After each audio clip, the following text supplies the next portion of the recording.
So y'all know what happens when Point to the Passer and 94 Feet of UNC get together? Well, we're going to find out. If you don't know, you about to find out on 94 Feet of UNC. Gordy to Black. The time, 18. Shot, Jordan! Michael Jordan! Swicker with the defense and the rebound. That's a good effort by Swicker. Stackout freaking it on Park. Rebound dunk is good, and he gets fouled by Park. Oh my goodness, what a dunk by Stackout. I think that he brought him back so quickly, but you know what? They're down the it's fair to you can't teach that. You can't teach that. You can't teach that high-rising ability. 3.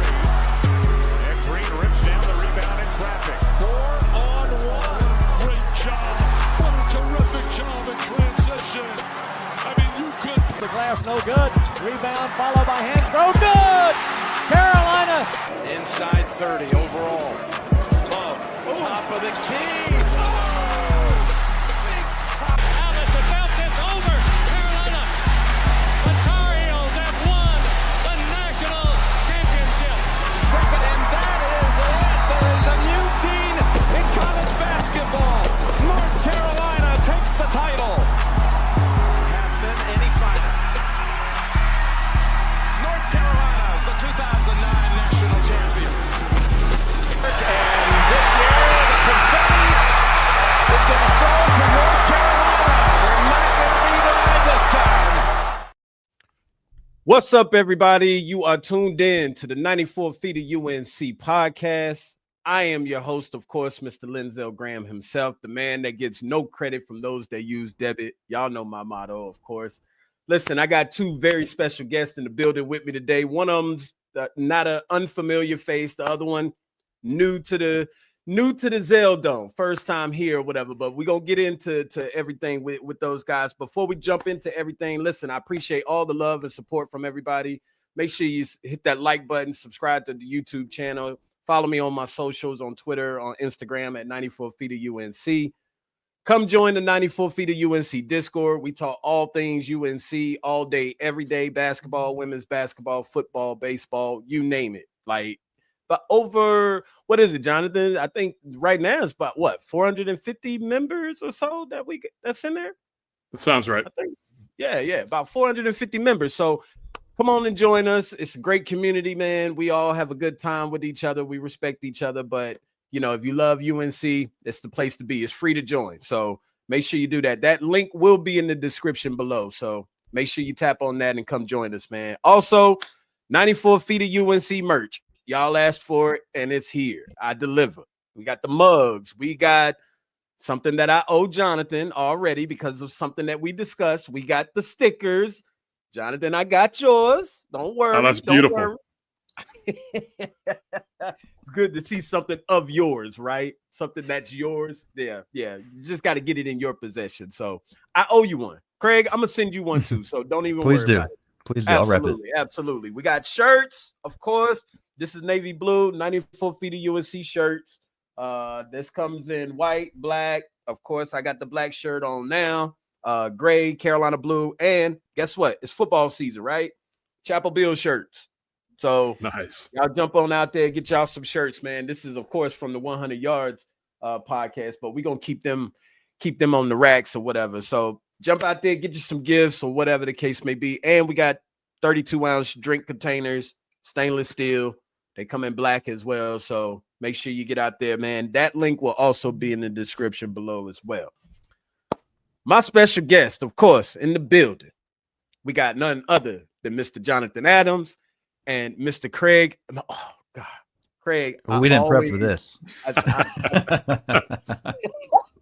Do we let you try it live? Is that what's happening now? Come on. Listen, I'm going to try it. Forgive me if I butcher it, though. I can't never get it right. I'm going to be honest with you. You're brave because I don't even try it on our own show. It's been a decade of friendship, and he still doesn't say it. Let me see. Marimpietri? That's pretty good. You got the little Italian part on the end. Yeah, Marimpietri. You got it. Okay. Look at that. I'm doing better than you, Jonathan. Take it. We'll take it. Come on, man. Catch up. In my head, I said exactly the same thing. So we were on the same page. If we're doing grades, we'll give it an A-. Always room for improvement. There we go. Right there. So listen, Craig, this is your first time, of course. Yes, so, sir. As I tell everybody, welcome to the Zell Dome, of course. Appreciate you. We not here for a long time, but we're here for a good time. I tell Jonathan already knows. Come in, kick your shoes off, get comfortable, whatever the case may be or whatever. But we here to talk some UNC basketball, of course, or whatever. So again, welcome. And you're always welcome. Jonathan already knows that. And of course, he's been here too much. I might have to put a little restriction on when Jonathan Well, comes. you did lock the door on me a couple of times, but I appreciate you opening this time. So that's good. Listen, Jonathan, I was renovating. As you can see, I got a different backdrop and everything. Yeah, it's looking good. Renovate. Yeah, so I'm renovating a little bit in here, whatever. I had to move some furniture and get some new furniture and stuff. So it is what it is, though, man. But listen, how you fellas been, though? Good, man. It's been a little quiet. The shift for us has been into baseball a touch. The transfer portal came in hot even during March Madness and into April and then into May. And now, the latest news with Val going to NC State has got people talking about that. And I'm sure we're going to dive right into it. But we were in baseball mode for, the past month or so. Jonathan, especially over on the Bosch Brothers account, tweeting up a storm and keeping up with all the games. Yeah. Hey, they fell short, but I mean, hey, it is what it is. I mean, we'll just push for it again next year. Like, that's right. But, that's right. But we're good, man. Yeah, well, that's good. Jonathan, you how you been? I'm doing great. Basically what Craig said, we're very focused on the baseball season and excited for, obviously disappointed how the season ended, but overall an amazing year for Carolina baseball, and it ends an amazing year for Carolina athletics when you look back and you have a couple of national championships there with lacrosse and women's soccer both. So another really successful year. And then you look at all the individual championships and things that folks have won. Track and field stands out there. David Ford in golf, what he's doing. I think he's is he now on the Pro Tour? Is that right, Craig? Who's that? David Ford for UNC in golf has had a lot of success. So all that to say, it's been a great 24-25 calendar year. And now we're really flipping into the next year, which will lead in with football, soccer, a bunch of other sports. So that's exciting to build up to August. Yeah. And speaking of golf, been locked in on Ben Griffin. That's right. So, yeah. That's right.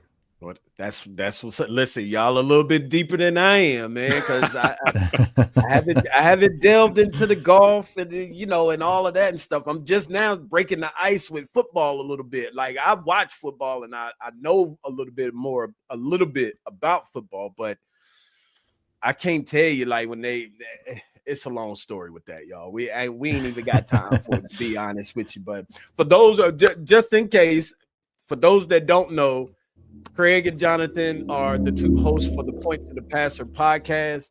Really amazing and great content over there. So make sure y'all get over there to their YouTube channel, like, subscribe. Like, they just released the episode with Matt Krause not too long ago, which was a big look right there for you guys. And let's see, who else have y'all had on there? You've had Coach Rob on there, I know. We've Andy Bagwell was on last season, author of the Duke Sucks and Duke Still Sucks books. He was one of our first interviews. Really great conversation with him. Even an episode that I like to go back to listen to, because anytime you can trash Duke is good by me, and Andy's great. And then we had Carolina baseball legend Chad Flack on this most recent episode, and he was just a fantastic conversation with him, looking back on his time, and as one of the best hitters in Carolina baseball history. He was just fun to talk to. Yeah. I got to make sure I check out that episode. I'm a little bit behind, fellas. I ain't gonna lie to you. You stay busy, man. I get it. We won't take it personally. I do be busy, man. But it is what it is. But yeah, man. Like, everybody, make sure y'all get over there and subscribe to the channel, man. Really good content, man, and really support what they got going on for sure. So it's some great things for sure. And big shout out to Andy Bagwell, man. I gotta call Andy. I haven't talked to him in a minute. Like, got to see about maybe trying to get him back on the show for another episode here soon. So we'll figure it out. But listen, fellas, let's just jump right into this. So I did an episode yesterday discussing this whole Will Wade topic. And because we had already had this episode already planned and laid out, and then this just fell on our desk, I guess you could say, with this whole Will Wade situation. So before we really get into what we planned on discussing, I gotta have you and get you guys' take and thoughts on this whole thing that has transpired with him. Jay, I'm gonna let you start because I know even off mic you're trying to contain yourself. So go ahead, tell the people. I mean, for me, it doesn't actually feel that deep, and Will Wade seems like a really smart, pretty calculated guy in terms of how he communicates. So for me, this is very much catering to the fan base. They're at I think it was a collective event to kick off the season, meet the team, meet the coach, all those things. And he is just firing up the base with the thing that always works with NC State, never fails, no matter what year it is, who the coach is, what sport it is hating on UNC. And so that was, he went right to the well right out of the gates for him. So to me, that's all this was a really easy shot at UNC. If you want to get into the validity of what he said, was it true? We can talk about that part of it. But I don't think it's too deep. I do think it shows that he is perfect for NC State in terms of the fan base. And he does also bring in a history and track record of winning. And they are a program in basketball that they're desperate for that. But what they've had consistently, especially over the last at least like 30 years, is being able to hate on Carolina and fixate on that. So if nothing else, he's fueling the rivalry. And I know Carolina fans, including myself, will very much be looking forward to that opportunity to go to Raleigh. And we don't even need to talk about it in terms of trash talk. We'll just show it on the court. So that's where I'm coming from in terms of his talk and running his mouth a little bit before the season even starts. Yeah. Craig, what about you? Yeah, I'm with you, Jonathan. I mean, it is what it is. It's what you expect. I think he is a good fit for that reason. He's riling up the fan base in a way, because NC State only gets us once this year. They got to make up for some stuff, and so here comes the trash talk. Right? Let's get the fan base riled up. We only play them in Raleigh. We don't play them for the first time ever. Like 100 years or something in Chapel Hill, and so they got to make sure that still sticks with them. And any trash talk toward UNC is gonna fly with the fans, as we know, whether it's warranted or not. And as Jay said, we can dive into the stats and the discussion of why Val didn't start and why he got the time later in the year, because he developed. But Will Wade's gonna throw his shots, and I, from a rivalry perspective, can appreciate that. That's what he's gonna do, and that's what state coaches are always gonna do. So I'm here for it. It is what it is. I'm not gonna overthink it, but throw a little fuel on it. It's the off season. May as well keep it going. So I mean, listen, I like it, but at the same time, I don't like it. Like, I don't like it. I don't respect it. I really don't. I don't respect it. I will say that. Yeah, I mean, I respect it to a certain extent. I do, and that's more so because of the fact that this is what happens in rivalries.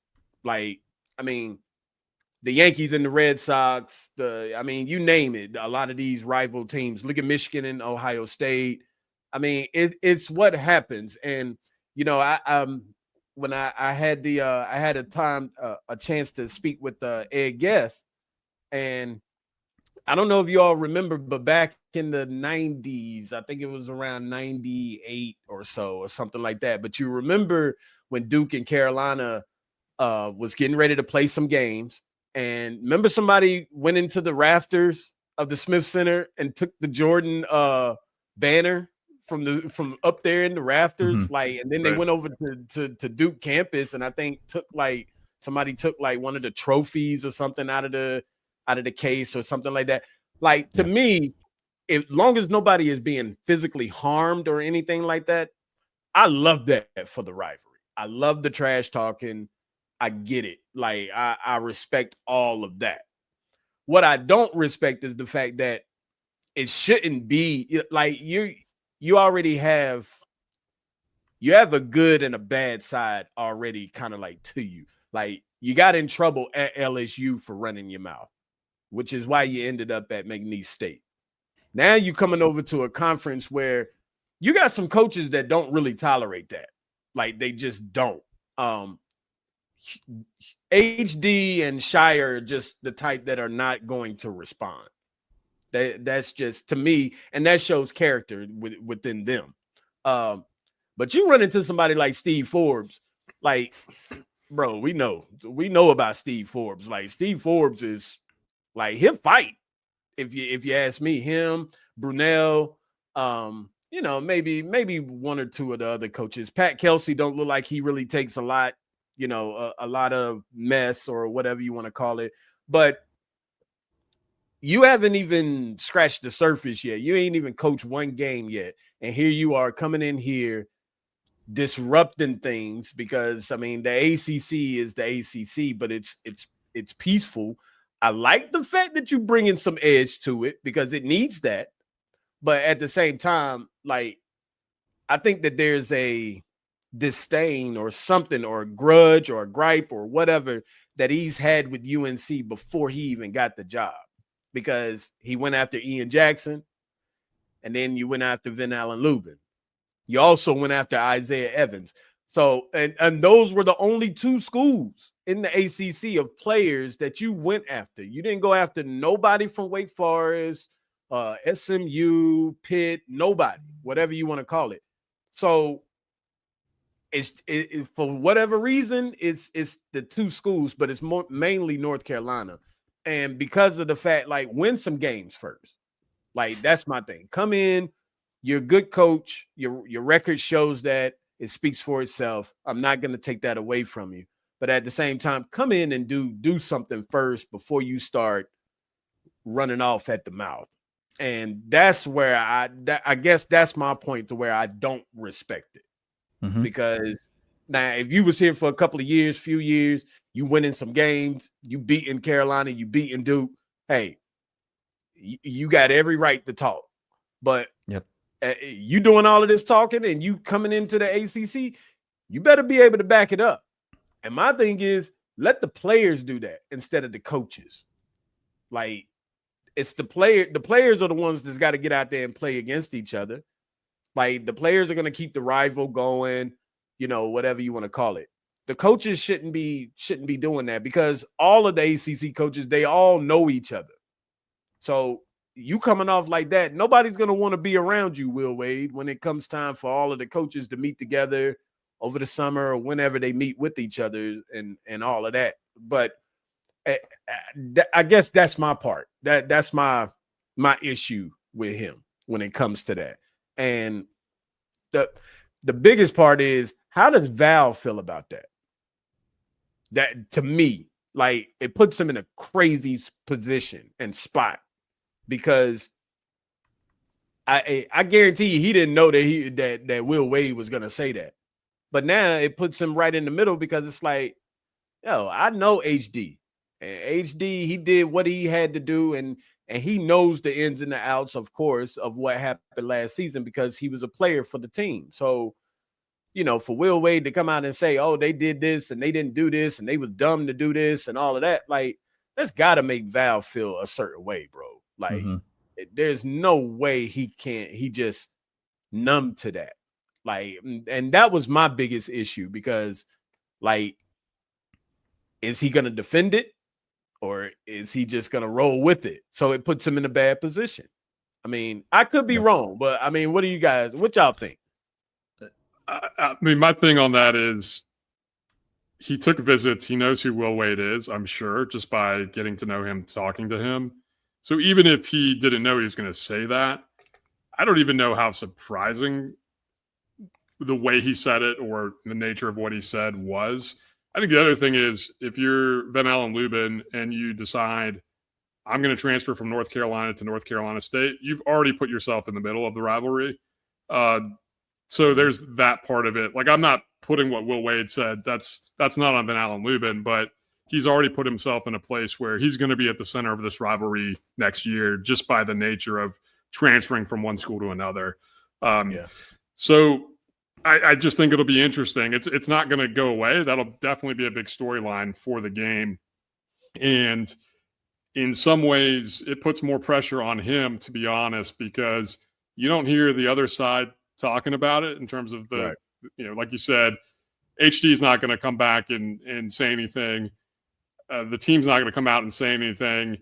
you would think at least before the game. They may say something after, but they certainly have heard it, and they've certainly taken stock of it. And I imagine that's just more fuel for the fire, because we saw what happened last year, right, with Seth Trimble and the look that he gave Dontrez right after he scores on him. And I imagine that multiple guys may have something for Val in that game in Raleigh when we get into 2026. And it may be Vesar coming down on him on a big dunk, which is my hope. Even if Vesar's first year at Carolina didn't overlap with Lubin, and he's going to wear that jersey proudly, and I guarantee you that we're going to see some sparks there. Let me ask y'all this. Do y'all really think that Will Wade would have done that if he knew that he didn't have to come to Chapel Hill this year? So if they were coming to Chapel Hill, would he have done it? Yeah. I think he's saying it regardless. I don't think he planned it. He probably didn't plan it. It's just sort of who he is and the types of things that he's going to say off of the cuff. I also don't think that I don't know him personally, but the sense I get is I don't think he really cares. That's sort of the mentality, and that's also seems to be the mentality of State fans either. Of we're here, you have to deal with it. Basically, we're going to say whatever we want to say, and I think it also goes back to the fact that you think about the fact that he was a head coach at 30. He's 42 now. He's been a head coach for 12 years, but he was one of the youngest head coaches in the country when he took the job at UT Moxville. And so he's somebody that maybe there's a chip on his shoulder just from being in that position of being the youngest coach for so many years, right? He's still not a very old guy, but he's been around and he's seen a lot of different things. So I think there's a lot there in terms of what he's bringing in and even his own stuff or his own chip, especially his opening press conference when he talks about there's a reckoning coming to the Triangle and the ACC. And so he's clearly focused on those things, but it's also the stuff that State fans want, right? They're focused on it too. This is also the Dave Dorn playbook from football.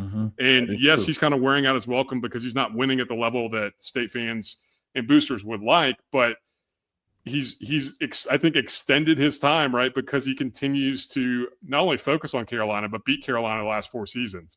That is true. So it'll go a long way if Will Wade can back up the talk, but I am confident that this team is going to be focused for that game. In basketball, it's a different story than football. So I think we're going to see a very locked-in team when it comes to that. I know that's a long ways away, but I kind of want to just fast forward to that game because I'm ready to see. I really do. Vesar, but also Caleb Wilson, Stevenson, Trimble, all of those guys just putting people, including Val, in the basket. That's what I want to see. And they may not have a big man this year. Like Mbaya, he is their big man. That's it. So Mbaya's not. Is he playing or he's not playing? I think the plan is for him to play, but with a lot of these international guys, there's not going to be resolution until there's resolution. And in a lot of cases, like last year, you had multiple guys, Yegor Demon at BYU, KJ at Illinois, multiple international guys who were waiting for eligibility, I think really close to the season. So I would expect for that to be figured out. In his case, I would expect for it to be figured out when we talk about Luka Bogovac as well with Carolina. But as of right now, you're still waiting to find that out. But even if he's available, Val, they're bringing in Val. My expectation is he's going to be the starting center. They're not bringing him in. And I don't think he's going into a situation where he wants to play 28-plus minutes a game. He wants to play starter minutes. Yeah. And maybe they're going to play him at the 4.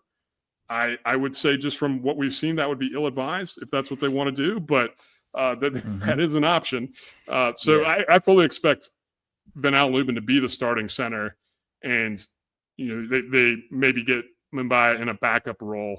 But they have some issues in terms of their overall size of that team. In a lot of respects, they're about as small as we were in the front court last year. And so we're going to see how that – obviously, it didn't work out very well for us overall, and we'll see if it's a challenge for them as well too. Yeah, for sure.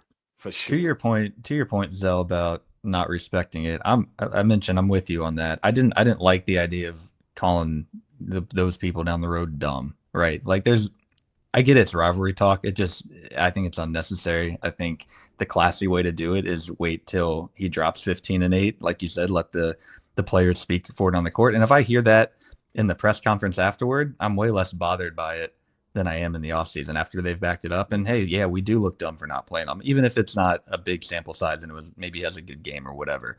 But right. I'm completely with you when it comes to that.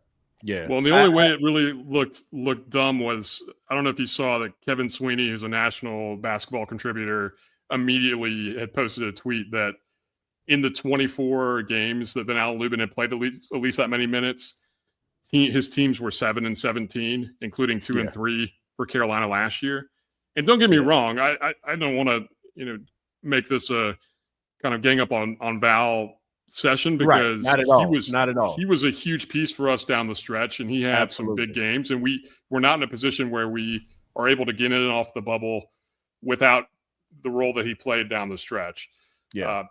Having said that, what Will Wade said is not accurate. But again, it doesn't matter that it's not accurate, because that's not the point. The point is the rhetoric. The point is firing up the crowd. The point is all of those things that he knows how NC State fans tick, and he really is the perfect fit for them. So if nothing else, it makes it more interesting. And if nothing else, it'll be that much more satisfying when we go in there and take care of business.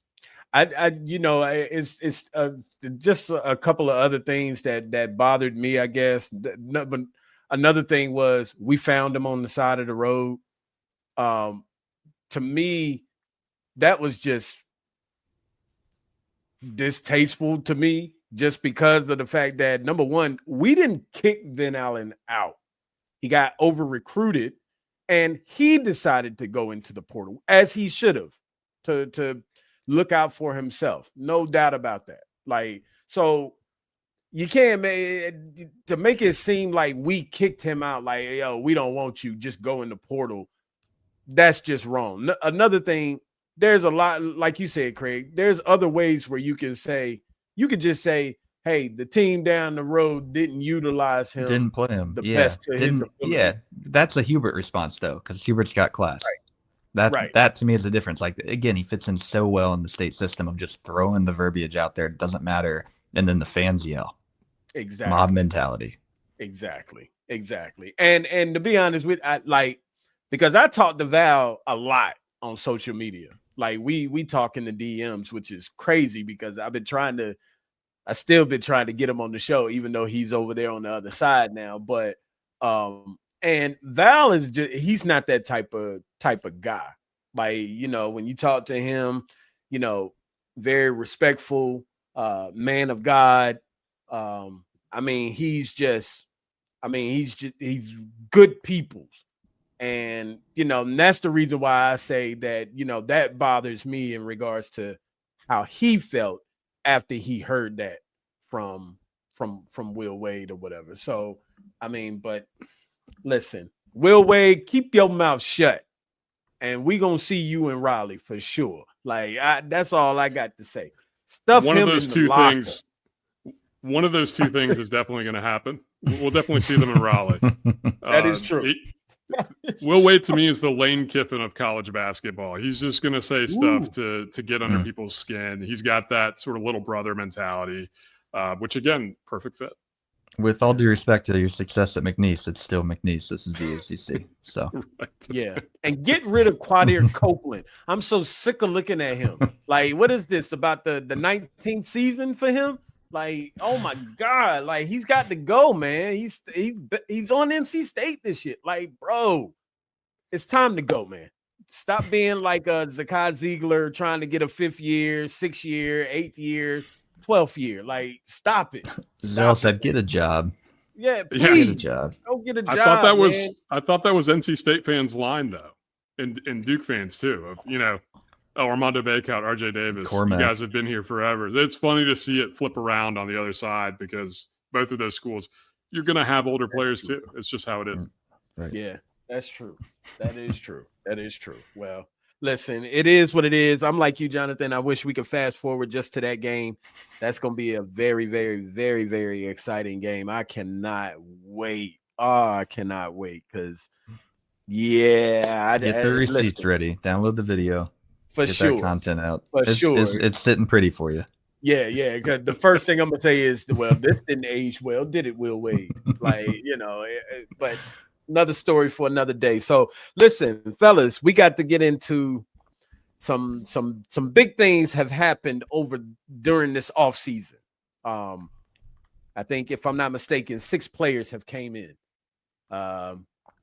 And that is just from transfers.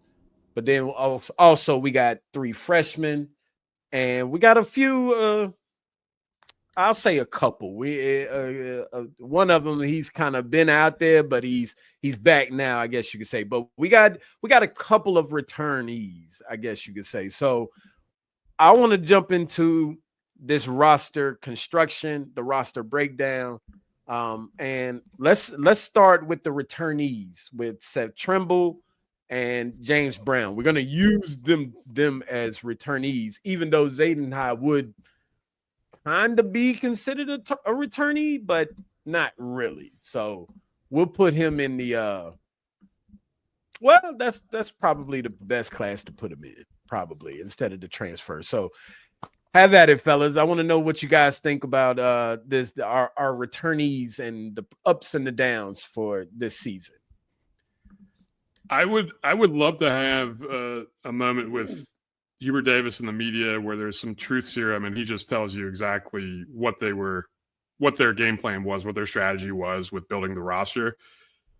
You're not going to get that, and I respect his style of, he has mastered coach speak and avoiding questions. And that is true. Look, if he's winning games, I don't care. If he's going to win a lot of games, you can handle yourself in a press conference. You can say dadgum as many times as you want, and it's all good.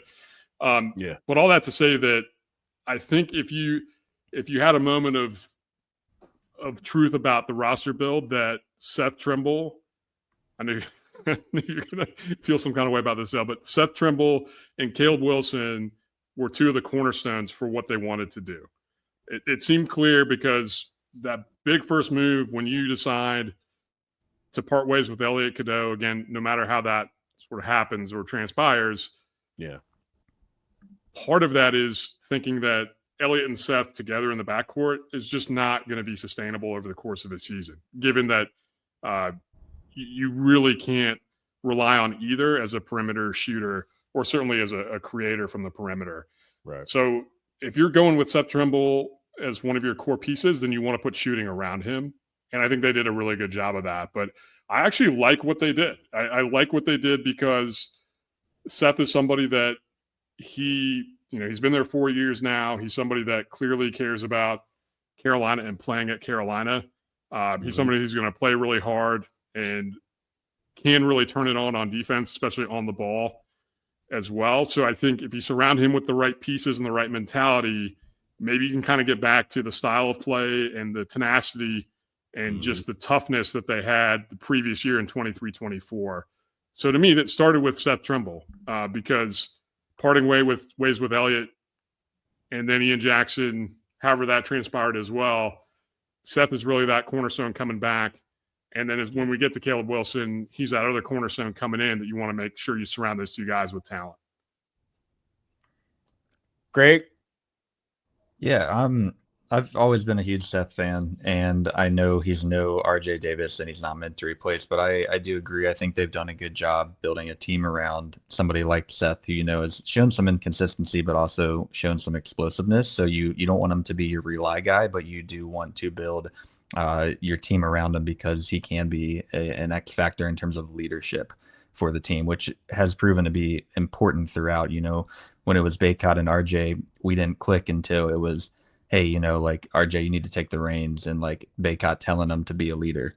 That's a big thing for these clubs. And so for me, I'm excited to see what Seth does individually, but more so to see him as a leader on the court. And I think, speaking to that toughness that Jonathan brought up, when you have the size down low that we just didn't have last year, that by nature breeds toughness in a team because you're bigger, because you're getting more blocks. And I think it's that kind of energy that UNC was missing last year with the loss of Baycott, not being able to spread out the floor. You look at this team with the number of experienced shooters and high potential shooters from 3 with some of these incoming transfers and of course the international signee in Luka, who's got experience. I think you're really setting up for success in terms of being a surprisingly good shooting team based on spreading the floor, because you can't leave Vesar down low. I mean, he's going to require attention just based on being a 7-foot big man. And I've said this to Jay, this is the kind of player I wanted for years. You've seen players out there 7 foot shooting threes and also doing their thing inside. If he can do that and be the X factor down low and spread the court out for these shooters, and then you're led by Seth, I think it could really be a dangerous team at times. And we'll just have to see how it all meshes together in terms of chemistry, of course. Yeah, I'm listen, because Jonathan definitely he knows, and I mean we're on air, so I'm gonna be PG, Jonathan. I'm gonna be PG. I like Seth Trimble. I like his game. I just need him to do one thing for me. If you're gonna be the two guard shoot. And you have got to get better with your shooting. That's all he has to do for me. Defense is great. Free throw percentage is great. He can get to the basket. I mean, his game is solid. I just need you to shoot a little bit better. And I'm hoping that he's working on that during the offseason, like sure. I'm sure. Yeah. I really do hope so. Because Elliott shot better than Seth last year in field goal percentage and 3-point percentage. Like, yeah. And we all know how Elliott was when it came to both situations, I guess you could say. So I just need him to shoot. Get better with your shooting. Give me 36 to 37, 38% from the three. That's pretty what high. I need. It is high, but I need it. I'll take 35 at the lowest, but I need it. Like he was at 20 something, 28, 29. High 20s, so, yeah. So step it up just a little bit. And it'll really change the trajectory of this team completely, if you ask me. We already got a good team, but it will really change if that can happen. Now, as far as James Brown, I think he's gonna have a big season. I'm gonna be honest with you. The reason why is because if you think about it, last season he's very edgy and he got some grit to him. And you all know, y'all was at the Kansas game. I mean, y'all wasn't in the locker room, but y'all heard. I think the I story. heard him though. Yeah, right. So imagine him, Zayden, and I'm gonna be honest with you. The rest of these guys on this team all look like they have an edge and some grit to them. Every single one of them. So with James Brown, though, I mean, last season he didn't really have anybody to kind of like really challenge him in the post. Because Jalen Washington, we know about him. Love Jalen Washington to death, but you got bullied, you got punked in the Ole Miss game, and iron sharpens iron. We all know that. So how can Jalen Washington help James Brown get better? How can James Brown help Jalen Washington be better? It just didn't happen. And, but I think this season, because he's going to have a 7-footer that he can actually now really go up against and practice with, it's going to make him better, but it's also going to make Vesar better. Like, I can see him having a breakout sophomore season. He's definitely going to be the backup 5, if you ask me. And I think he's going to get a little bit more playing time this season than he did last year. So I'm interested to see what James Brown is going to do. I really am. Seth is going to be Seth, but I'm interested to see in regards to our returnees. So we'll just have to wait and see or whatever. So I don't know. But moving on to the freshmen, Derek Dixon, Isaiah Dennis, and of course, Mr. Caleb Wilson himself. You guys, how do y'all feel about him? If you had said this time last year that we were going to have Caleb Wilson coming in, I would have. I'm not sure I would have believed you. Wait, Jonathan. Wait a minute. What? Wasn't I correct about that? You were, but you also you're very optimistic, which I appreciate when it comes to recruits in Carolina. So you had a lot of guys in Carolina blue, but you did have Caleb Wilson, so you got that one right. I'm just saying, for me personally, it felt so much like the Kentucky blue was going to be too much of a draw there. So a couple things with him. Number one, this is a guy that I think he's going to surprise some people, not just locally in terms of Carolina fans or in the ACC, but I think nationally, he's got a skill set that is a little bit under the radar. Mm-hmm. And we'll see how quickly he can get there in terms of his ability to handle out on the wing and facilitate. But you watch him in fast breaks in some of these highlights from high school and some of the All-American games. His vision is really impressive for a guy who's 6'9", 6'10", like that, and can move that well. So I think his floor is defensively. He can guard really 1 through 5 if he needs to. Ideally, he's more on the wing, but he can definitely switch on to guards if he needs to, and he can erase shots at the rim as well. It was huge to get someone like Vesar next to him. I know that was a real desire not to have to be a small ball 5, but to have a real center next to him. And defensively in the front court, we could be pretty electric on that end of the floor. And then offensively, I just love his motor. I love that this guy never quits. He's going to get a lot of just easy, loose ball, sort of like Armando Bacot, the high-end garbage man type of rebounds where he's just going to outwork people. He'll be in the right spots, but he's also got a lot of skill too. And he's going to finish above the rim as well. So I'm really excited for Caleb Wilson. I think he's going to be a star. We'll see how quickly he can get there in college, and we'll see how quickly Hubert Davis plays him. We know that that's always a consideration with Hubert, who likes to play the more experienced, more senior players who've been in the program or been in college basketball. So I could see him giving the nod to Jaren Stevenson at the start of the season. But certainly by the time we get into December and definitely ACC play, I would expect Caleb Wilson to be your starting 4 and to be one of the key factors on this team on both ends of the floor. Yeah. I'm with you.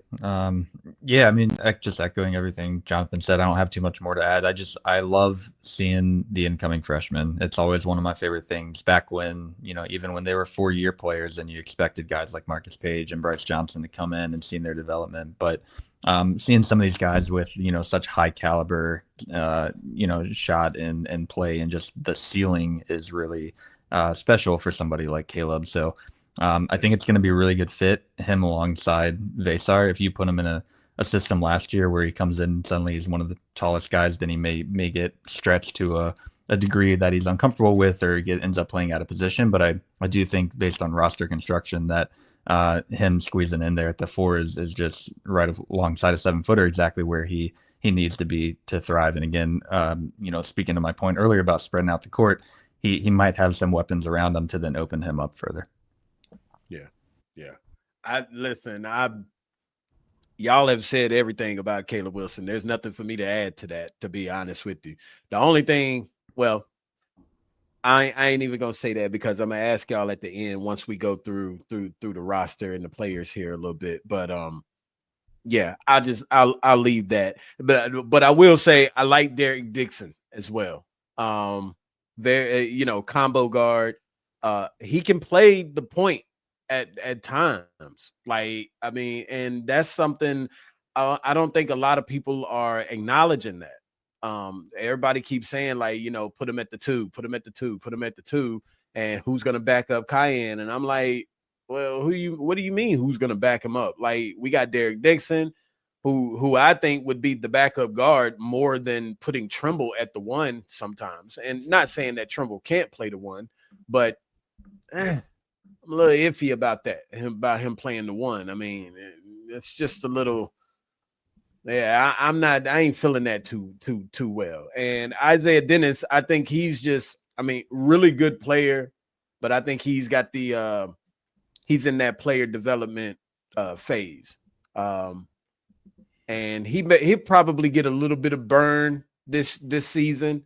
But we got so many different weapons, so he might get buried a little bit on the bench, unless he proves himself in practice. And HD is always about, like, listen, if you show out in practice, you gonna play. Like you got to be there when your number gets called or whatever. So, but I think he might be a little bit limited this season. But he is another player that we and another piece that we can go to, just because we got the depth to be able to do so. But he can shoot.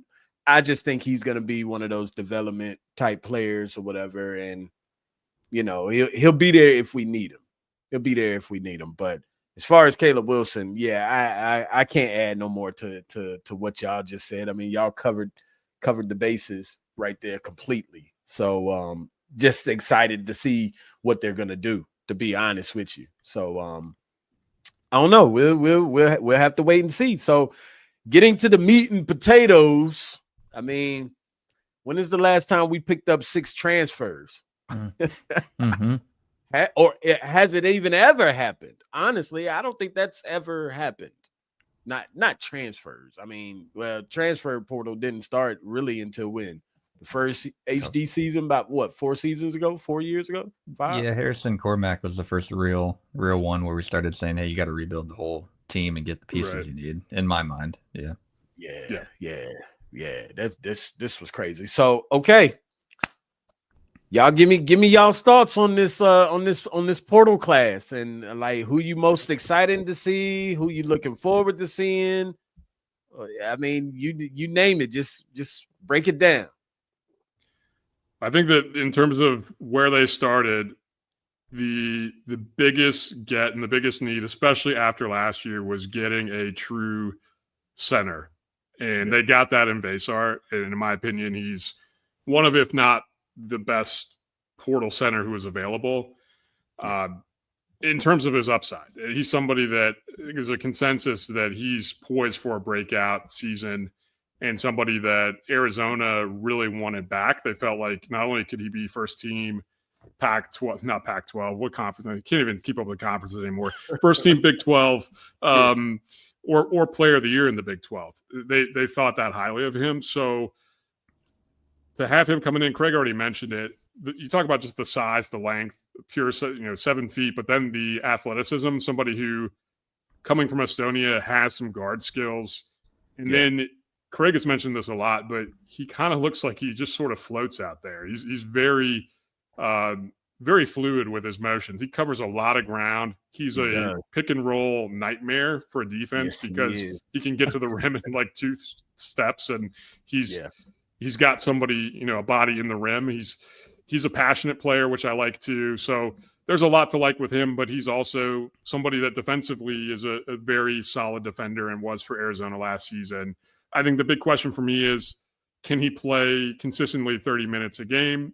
I think he can. He just has not consistently been there. He played 20 minutes or so at Arizona, and in the Big 12 tournament played 30 minutes or so a game, but it wasn't that many times. So it's going to be a step up for him. So it is important to have some backup options and when he gets in foul trouble. But I think he's also somebody who you can run the offense at times if they decide to do this. And I think it's a good idea to look at facilitating the offense through Vasar and Caleb Wilson because of their ability their vision at the high post and just the different passes and plays that he can make and really keep a defense off balance. So he's the one that I'm most excited about. I think the one that Craig and I talked about that we had the most questions about was when you let Elliott go out the door, you really need to upgrade, in my opinion. And I think they clearly upgraded with Kyan Evans in terms of his shooting. I don't think there's any question about that. He's somebody that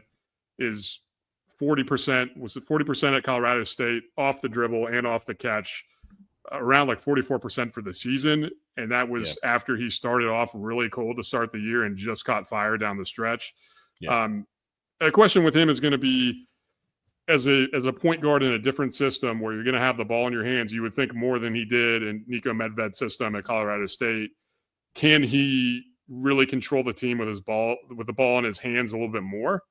Right. Or are they going to do something similar where he can get the ball out quick and there's going to be a lot of off the ball movement, which I think is probably the better strategy with the pieces they have. But I guess the other thing, just to wrap before having Craig jump in, is that's why to me the addition of Luka is so important, because you have somebody who's a proven shot creator playing against pros. I mean, the fact that I'm so floored that he was playing against Rashid Suleiman. Can't believe it's been 10 years since Suleiman played at Duke in Maryland. Put him on skates too. Put him on skates. He did. Now, Duke fans were quick to say the floor was slippery. There was a wet spot on the floor. They've said nothing about. I've heard that excuse before. Right. Yeah. They said nothing about the way the floorboard came up in New Orleans in the national championship game. But, in this case, the floor was an issue. Regardless, he's somebody that he really keeps defenders off balance. I love his hesitation dribble, the ability to kind of get to both sides of the rim for his pull-up shot. And then three-point shooting, another really solid three-point shooter. And he just seems like somebody who wants the big shot, wants the ball in his hands. That just takes a ton of pressure off of Kyan Evans. Takes pressure off of Trimble too, where now you don't have to really flex Trimble over to the one, because I agree with that, Zell, that's not something that I'd really want to. I know Seth has talked about he wants to show that side of his game, but has not been, at least so far, in terms of his proven production and really seeing that from him. So a huge pickup with Luka. So those are the three that really stand out to me. And of course, I also really like Jaren Stevenson in a new system away from the NATO system. And I think that Powell can be a great longer-term piece as well. He's going to help right away on multiple levels. Another guy who can shoot it. But I think what I really like about him and a couple of these other guys is they have multiple years. So you've developed here potentially a core going forward so that you don't have to have 6 transfers again next year. Right. Yeah. Get those checks ready then. Make sure we keep them. Yeah. Yeah. I don't think they're going to have no problem retaining. I'm going to be honest with you. Yeah. It looks better than it has. Yeah. Jay, you covered a lot there. Jonathan and I have talked a lot about it, but like when Vaysar committed, that was just the thing that made me say Jim Tanner has arrived. And that was such a big get from Arizona that, you don't fully expect to see. And when it popped up in the feed, I was just beyond hyped to have a big man again, because in 3+ decades of watching Carolina basketball, we've always been best when we've had a true big. And I think that is just so core to Carolina. So I think that's going to be really essential, just based on everything that I've kind of already talked about, spreading out the floor, having that threat down low just opens everything up. A couple of the guys that I'm really excited about, definitely Evans from Colorado State. Do I have a little PTSD from Cade Tyson? Obviously, he didn't have the biggest year coming from a small school. Belmont's a different story, though, than Colorado State. So for being real, that concern for me is kind of tabled. He really did, he was on an absolute heater the second half of the season. So I'm excited to see how that translates. I think he'll fit well into the system and get the space that he needs.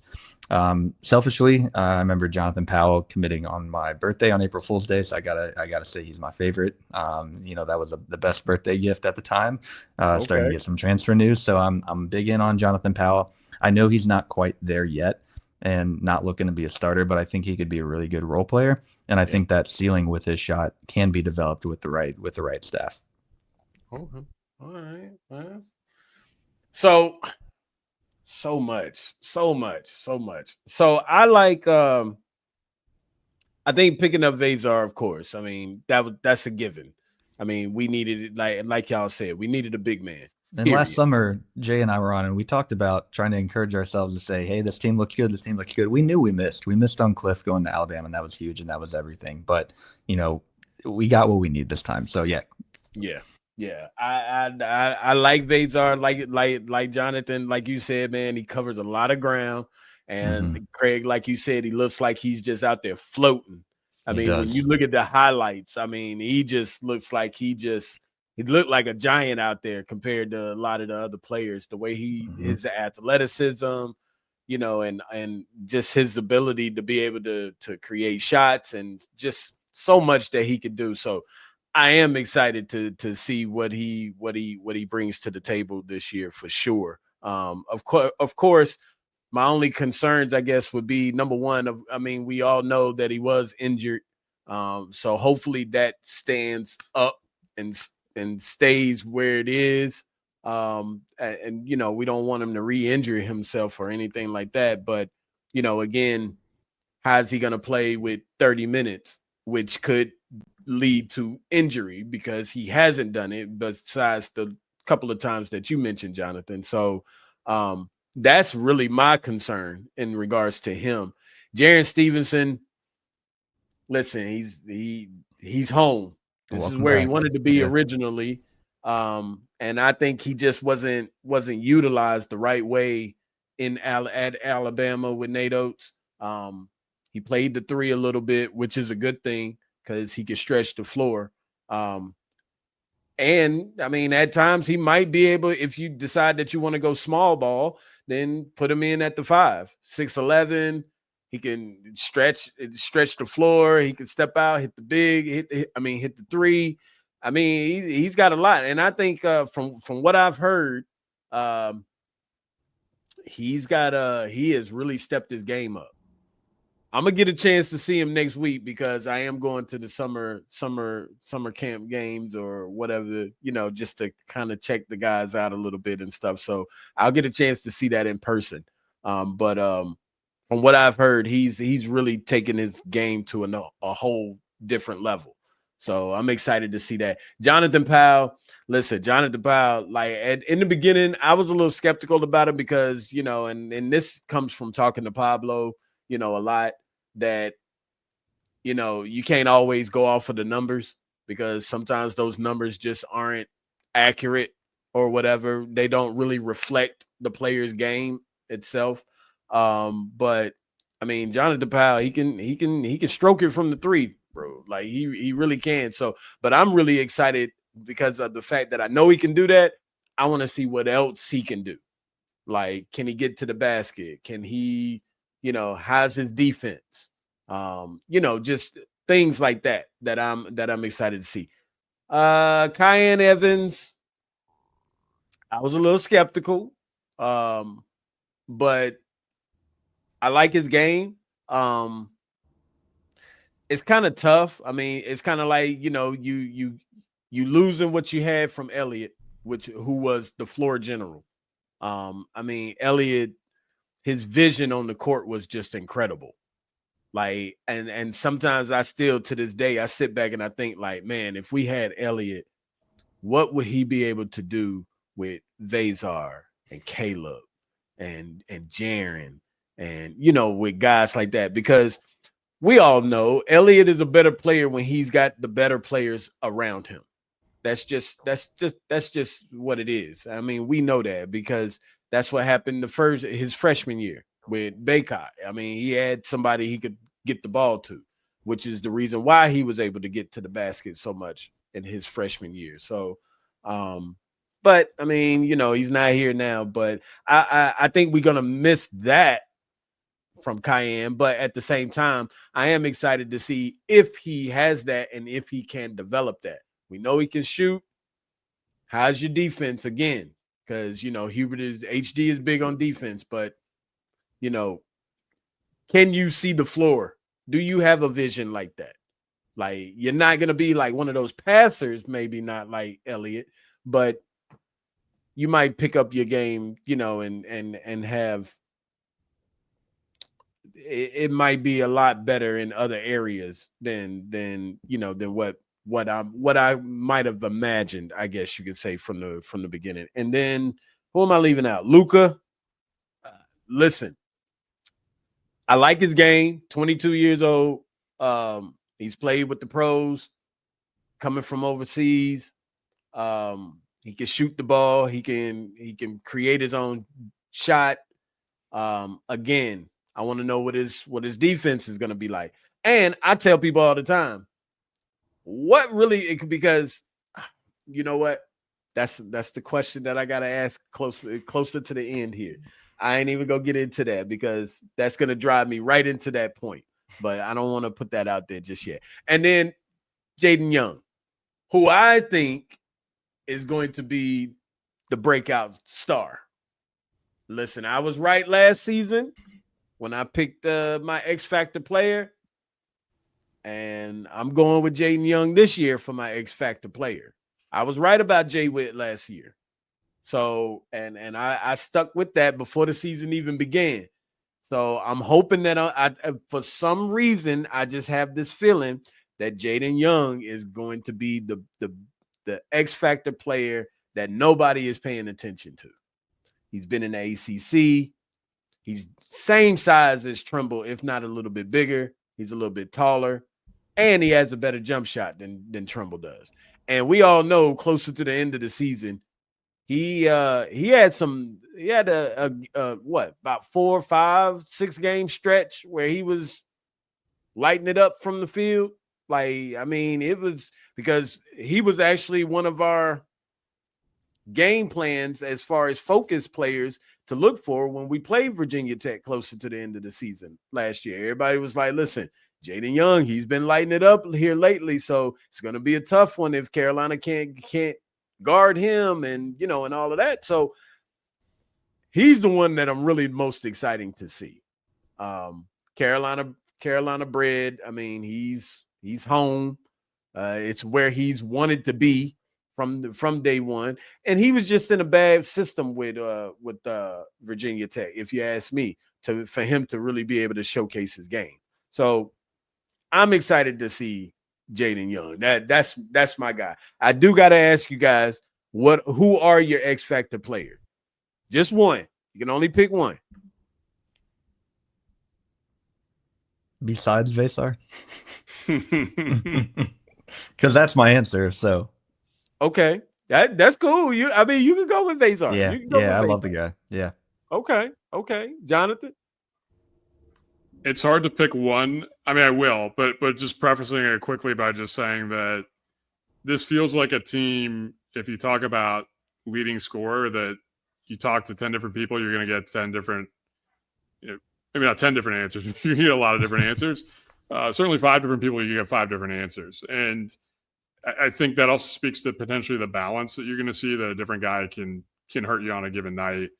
I'm going to go with Luka just because I think he gives Carolina something that they did not have on the roster otherwise, which was, yes, he's another potentially knockdown shooter, but he also is a scorer, somebody who was a little under 15 points a game in a really good league out there in Montenegro. And players who have come from that league, Big T and Big Z, Big T especially at Illinois, had a really good season last year, translated really well. So I do think that offensively, at least, he's going to be the X factor. Like you said, can he hold his own on defense enough where he doesn't get targeted? I think that he can. At least I'm hopeful that he can. And we have enough other defensive weapons on this team that I think you can hide any deficiencies he has on defense. But for me, that's the one. You needed another guy with the ball in his hands who can make plays and knock down shots, but also just score from really anywhere on the floor. Can he get to the rim at the same level he did in the ABA out there? I'm not so sure, but he to me is that player. I guess the additional thought I have with him though is he's not a wing. He's more of a combo guard. So I think that is going to be interesting to see how they use him. How do they use him in Trimble? Is Trimble really going to be a de facto 3 again, which I think is okay as long as he's not playing the 4, but that is going to be a question. And I'm happy to do 30 more minutes on Luka. I could probably talk about this for another half an hour, but I'll wrap it up. He's my X factor. Okay. Hey, listen, all good picks. I don't think, like you said, you can't. There's so many different options this year, which is the good thing. Like, having a lot of players, it can be a bad thing, but having a lot of players is also, it's a good problem to have, as they say. So I mean, if you look at the second half of last season, just to jump in, like the stats and the box scores, when we were spread out scoring 10 plus, 15 plus from multiple players, those are the games we were winning. You got to have that in this day and age and not be able just to be a one-man show. RJ did it when he dropped 42 against Miami. We won by 3 points or whatever it was. So yeah, let's spread it out a little less stress as a fan too. Yeah. And that honestly is when Hubert's teams have been most effective. Yes, he's had one player who was capable of going supernova, whether it was Caleb Love or then RJ in the years that we made the run, obviously, and then we're a number 1 seed. Yeah, I think you don't have somebody at that level probably, unless Kyan Evans and Seth Trimble just play everybody like they're playing Memphis, because apparently those guys have something for Memphis. Yeah, they both had their best games.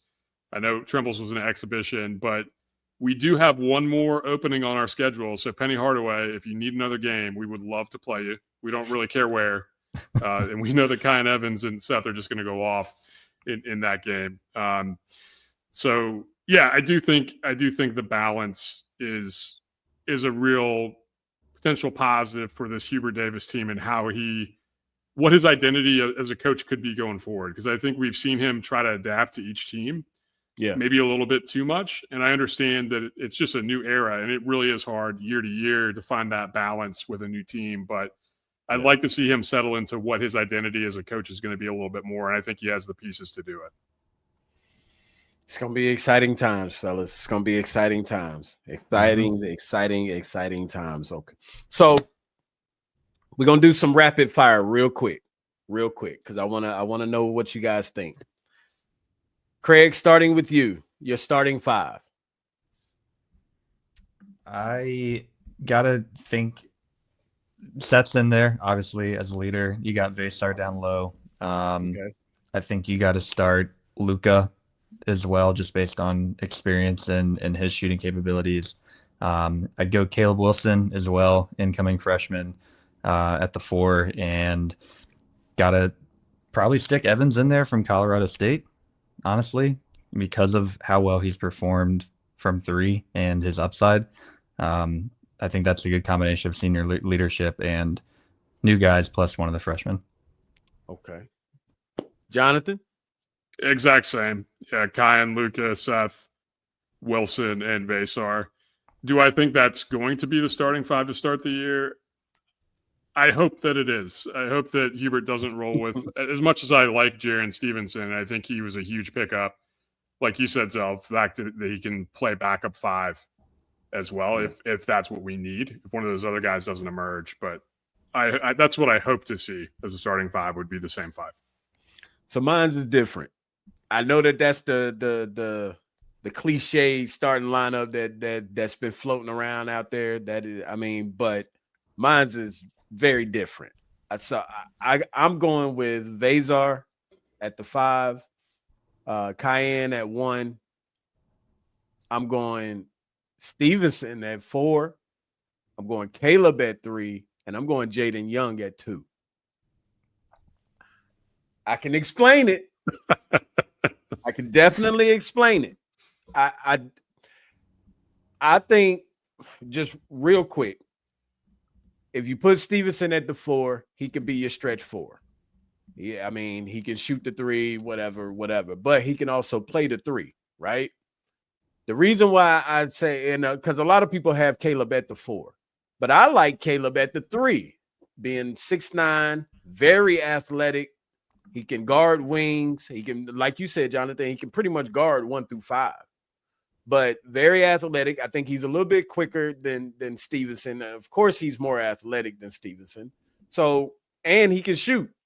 Like, he really can shoot. A lot of people, they discredit that and basically saying that, they don't know how well he's going to be able to shoot. So I like him at the 3. And again, for some reason, I just think that Jaden Young is going to really surprise a lot of people, and he could end up being the starting 2. The only reason why I don't put Luka in there is for 2 reasons. Number one, we don't know when he's going to arrive to campus. So that plays a major part because of the fact these guys are now already gelling and playing together. So when he gets there, all of that's going to change. So you don't know how he's going to be able to adapt to what's been going on and everything, because he has to get acclimated very quick when he gets here. And again, we don't know when he's coming. But number 2, just because he's coming from overseas, that doesn't automatically give him the starting position. Like, a lot of people say he's not coming from overseas to come off the bench. Why not? Like, what makes him so? Because Jonathan Powell can get out there and really shoot, and he shoots just as good as Luka does. Now, he might not be a better overall player, but he shoots just as good as he do. And again, we don't know what his defense and all of that is going to be as well. And who knows? Trimble might end up at the 3 like last season, which I hope he don't. But that's another story. But so put Wilson at the 3. That's just how I see it. Now, of course, my takes are always bad and they're wrong, Jonathan. You already know this. So, well, you're unconventional. You like to go against the grain, and sometimes you catch the things that some people wouldn't catch. Yeah. I mean, I've said it before. I'm going to say it one more time. Just embrace the fact that Seth Trimble is going to play 30 minutes. They didn't build around Seth Trimble for him to come off the bench. I know that there's so many fans out there that prefer him as the sixth man. I can get that to an extent, but I think with the way that they're set up, he's going to be playing a lot and he's going to start. The Jaden Young pick is interesting to me. I think there is a possibility that he could surprise. I think for the floor for him, really is he's pretty athletic and has good size and good strength. So I think defensively he can give you some energy off the bench. The shooting's gonna be the question. If he can come in and knock down shots, then maybe you do see him. I don't know about starting, but you could see him get a little bit more time. I'm of the mind that I'd rather see a Derek Dixon get in ahead of him, just because I think his feel for the game and his polish is maybe a little bit ahead, but he also doesn't have the experience. So that backup guard spot's going to be interesting. But we'll see. I mean, hey, if you play the receipts back we start the year and Jaden Young is your starting two guard, we'll make a bet on that for something. I will owe you something for that because I would not have seen that coming. I think we could land on a happy combination of whatever our lineups are. It'll probably be a mix somehow of what we just said out loud. I mean, I could see Powell having a great, practice session and lead up and coach saying, hey, we need a few more inches than Evans offers. That suddenly, I'm trying to stick Evans at a 3 and he's 6'2", like there's some limiting factors there. So putting in somebody who's 6'6" and does have a good 3-point shot and a good ceiling, maybe early on's a time to develop as well. So the good news here, fellas, takes a little time. I think that's fair. Yep. Yeah, and the good news is we have, just by talking this out loud, I'm hearing we have some options. We have some guys we can rotate in and out. And again, that is a good thing for all UNC fans to feel good about. Absolutely. And let's not forget, because we haven't even mentioned him, but we still got Zayden High. Z. 6'9". We know he'll show up at NC State, even if he's on the bench. For sure. He'll offer some waves. Yeah. Might throw some gumballs back at the crowd. And, might be in the crowd. Let's hope not. But, I mean, listen, his game is very interesting. I mean, you can't X him out. I mean, he showed up. He started to blossom last season. But, I mean, due to unforeseen circumstances, he didn't get a chance to play. But I'm excited for that, too. I'm excited to see what he's going to bring. And again, we play Vin Allen at 6'8" at the center. Zayden is 6'9", and he has a shot. He can shoot the 3. He did it last season in the summer games. So it's so many weapons to me on this team, and it's a very underrated team, which is what I love, because the media is not giving us no credit for anything. So those are my favorite years. Yeah. Yeah, sneak in top 25 or right on the edge and then finish top 10.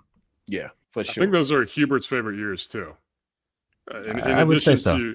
In addition to performing better in even years at the end of the season. So so it's good we're moving into an even year and under the radar squad. My last question: over or under? North Carolina will win 28 games this year. How many are on the schedule this year? We got 31. So it's at the moment, I mean, with the conference and the non-conference for what we already have, that not including the exhibition, it's 30 games. Okay. On the dot. And we'll add one more. Yeah. So 28, you're talking plus, regular season, or you talking overall? So 31 regular plus a run in the ACC. Plus a run. Okay. And NCAA. Okay. Do some math there. Cue up the Jeopardy music. Yeah, right. I'm sorry, Craig. I don't have that. My fault. Next time. I'll Next make sure time. I got that next You said time. I was invited back. I'll be ready for it. Absolutely. Anytime, my man. Anytime. Man, 28's a solid Vegas line. It feels like a lot. It feels like a lot to me. I'd have to sort of calculate what the run would be, I guess. But I think they'd come in maybe just like right under that number. I think this is going to be a good team. I think regular season wise, in those 31 games, but 23-24, they were 25 and 6. I think they're maybe a little bit under that. Let's call it 24-7, which would be a really good record. To do that, they're going to have to play better in the non-conference schedule. That is a little bit easier, but you'd like to see them get the game at home against Kansas, and love to see them beat a Michigan State. Really do well in the non-conference going into the conference play.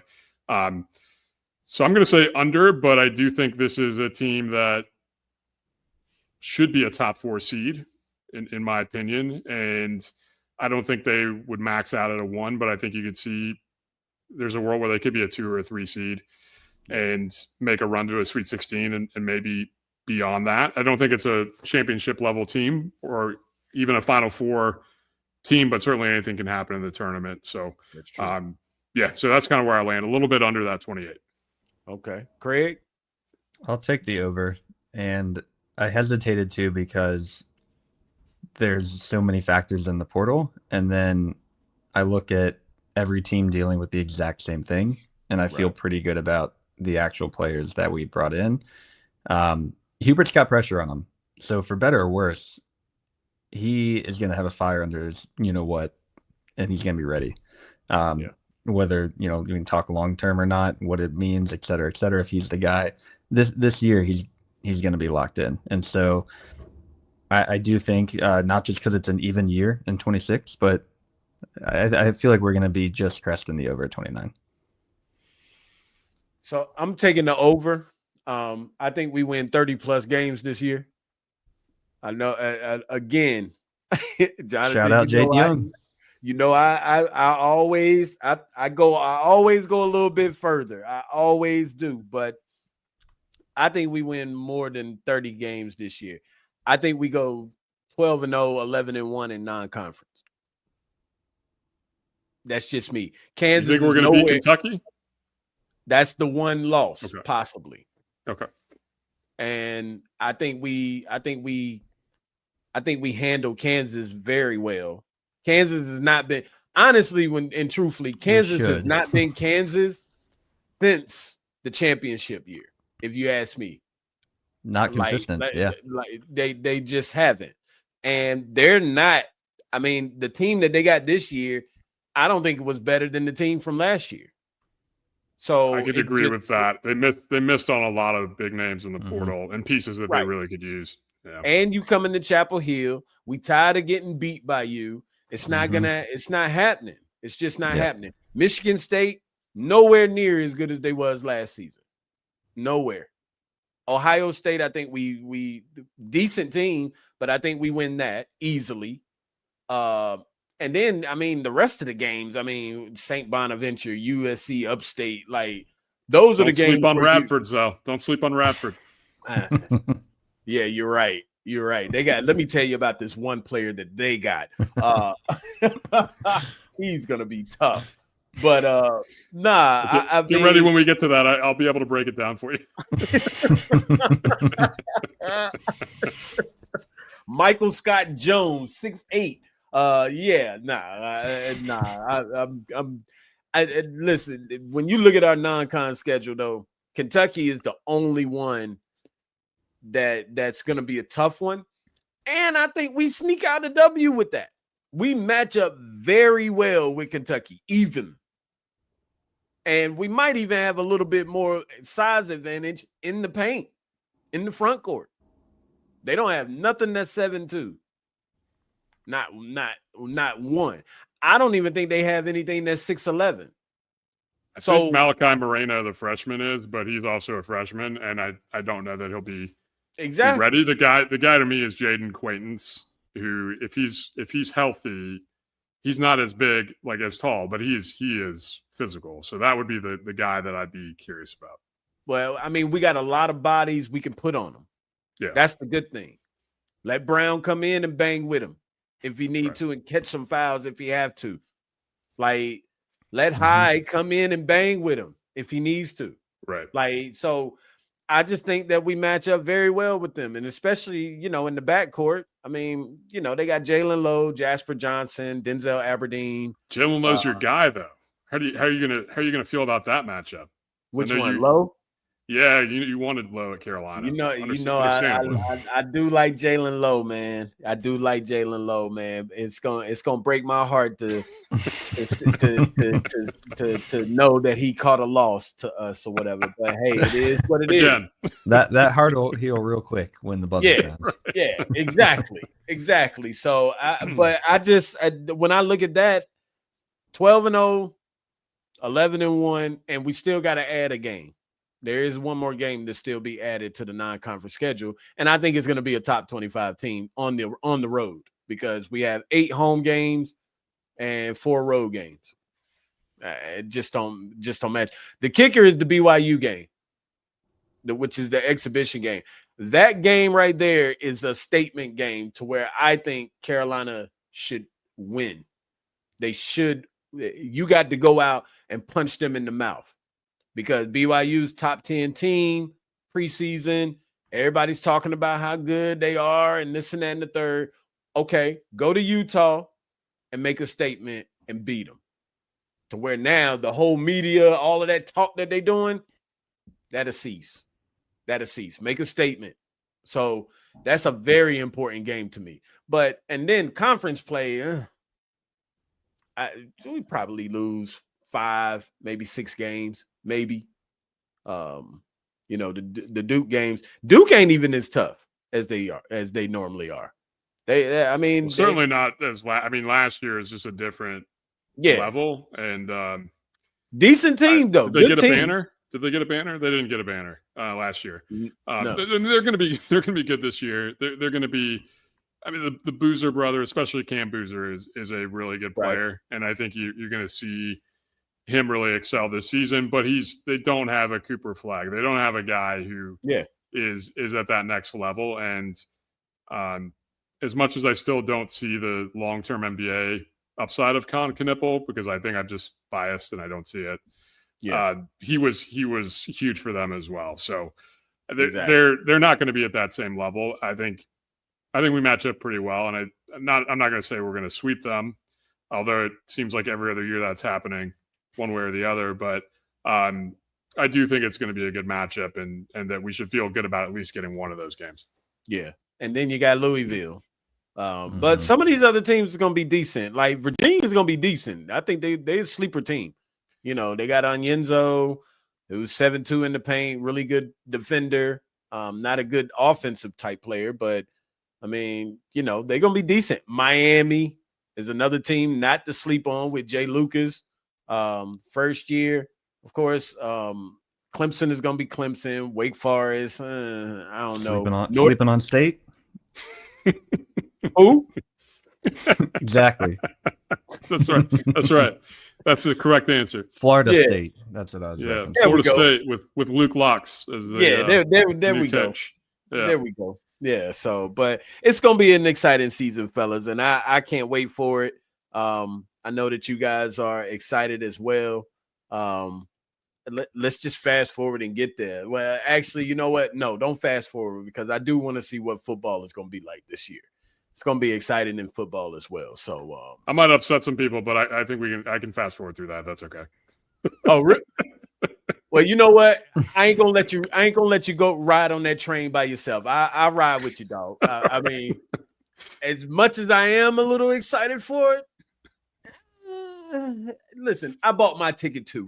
I'm on the train with you. I ride. Yeah, I think it speaks more to just how much I love basketball. Yes. As much as I will live and die with every Carolina football loss too, but I just don't really know what to expect, and I'm I'm very locked in on this basketball team. So I think that's where that's coming I am from. too. Yeah, I am too. I'm with you. As you know, I grew up in Chapel Hill going to basketball games. We never went to football games as a family. It just wasn't the thing. The only football team I'll cheer for Carolina.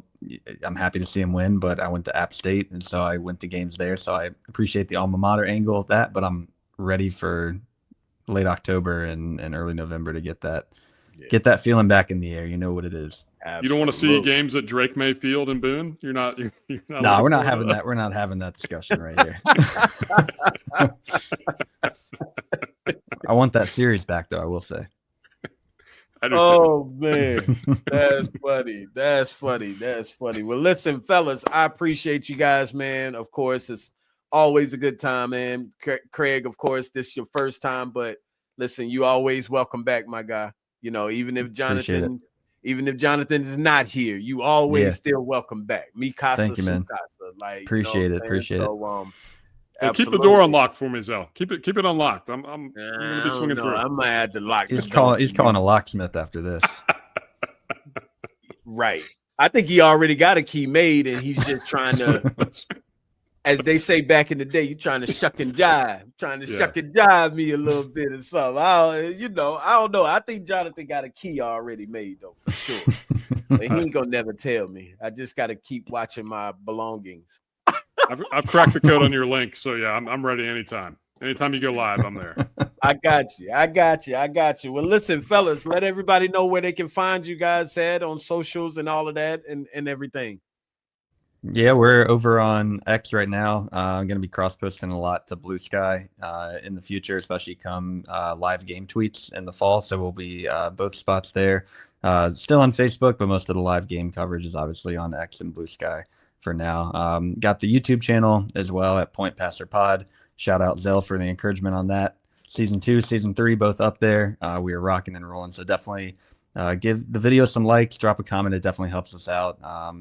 Give the subscribe button a ding there. And elsewhere, we're just out at the games in the Chapel Hill community, man. I'm trying to hit some up. I might have to ask you a question about the summer camp game, see if I can get in on that and go do some scouting myself.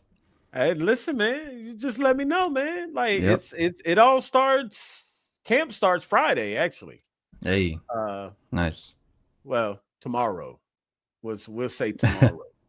Yeah, that's right. Camp starts tomorrow. But the summer game, now I do know the games are the 22nd, which is Sunday, and then you have another one on the 27th. So, depending on whichever one you can get to or whatever. I know Coach Rob will be there. So sick. I'm actually taking my book so that I can get it signed.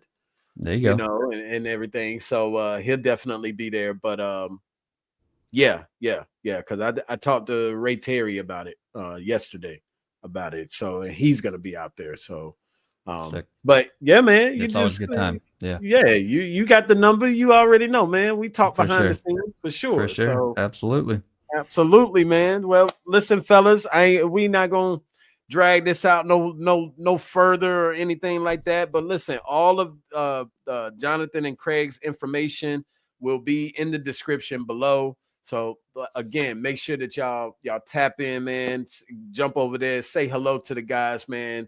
Have some conversations with them for sure. Really support them, man, because like I said, they really got some good things going on over there, and I fully support them. Avid listener of the show, even though I'm a few episodes behind, but I'm gonna catch up. I'm gonna catch up for sure. But yeah. So, but fellas, it's been a real one, and I truly appreciate y'all, man, for sure. Back at you. Good to be here in the Zell Dome.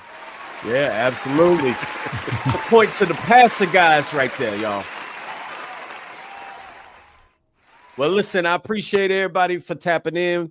Everybody, make sure that y'all, again, follow me on my socials, subscribe to the channel, hit the like button, and tap into the Discord and get you some merch too. And until the next time,